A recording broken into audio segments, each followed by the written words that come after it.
cabut deh komen tak ingat nak kemah cabut benda ni berlaku accident. Assalamualaikum dan selamat petang.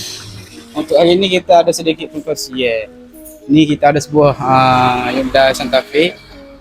Owner kata lepas pada beki kakak bawah dengan brek kalau masa sebulan berkurang sari dua ni baru bunyi kuat ikut lah. Tapi masa kita brek dia senyap dah.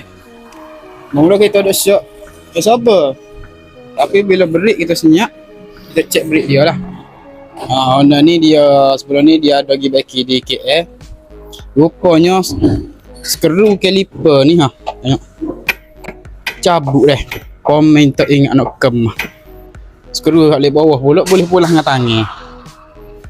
Jadi sen ni buat kerja tu kalau boleh dapat cek biar banyak kali sikit lah. 2-3 kali tak apa. Untuk keselamatan owner kereta dah. Jadi ni kalau lagu ni contoh kena atas highway masa jalan ni cabut benda ni berlaku accident atau pemandangan kau juga kena tanggungjawab. Jadi buat hijau biar perhati molek lah. Ni pesan ni kepada diri saya sendiri juga dah. Bukan nak ngudi siapa-siapa dah. Sedikit pesan ni lah.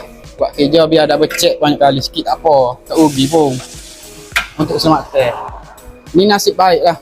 Tidak berlaku apa-apa lagi. Tuhan nak tolong lagi. Ya. Itu sajalah. Terima kasih. Assalamualaikum.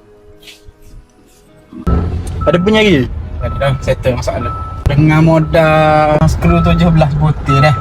Lepas tu modal ring lah kemah. Beres.